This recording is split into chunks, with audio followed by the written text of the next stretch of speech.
کیا آپ جانتے ہیں کہ کیچپ بطور دوا متعارف ہوا تھا، یعنی دوائی کے طور پر اسے متعارف کیا گیا تھا؟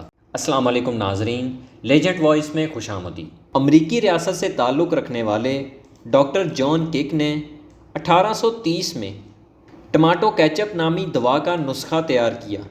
ڈاکٹر جان نے اپنی کیچپ کی تشہیر ایک ایسی دوائی کے طور پر کی جس سے اسہال، یرقان، بدہضمی اور گٹھیا کا علاج ممکن تھا۔ کچھ ہی عرصے بعد ڈاکٹر جان نے وسیع پیمانے پر ٹماٹو کیچپ کی ترکیبیں شائع کرنا شروع کر دیں، جنہیں پھر گولیوں کی شکل میں بھی مرکوز کر کے ملک بھر میں ایک مؤثر دوا کے طور پر فروخت کیا جانے لگا۔ پہلے کیچپ مچھلی یا مشروم کا مرکب ہوتا تھا، لیکن بعد میں ڈاکٹر جان نے کیچپ میں ٹماٹر بھی شامل کیے۔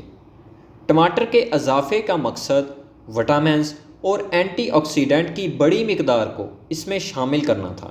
آج جو ہم کیچپ کو کئی ڈشز کے ساتھ ایک لوازم کے طور پر جانتے ہیں، 19ویں صدی کے آخر تک اس کی یہ وجہ مقبولیت نہیں تھی، بلکہ یہ ایک دوائی کے طور پر ہی استعمال کی جاتی تھی۔ یقیناً آپ یہ جان کر حیران ہوئے ہوں گے۔ ویڈیو پسند آئی ہو تو ویڈیو کو لائک کریں اور دوستوں کے ساتھ شیئر کریں اور چینل کو سبسکرائب ضرور کریں۔ اسی کے ساتھ ہمیں اجازت دیجیے، ملیں گے ایک نئی ویڈیو کے ساتھ، تب تک کے لیے خدا حافظ۔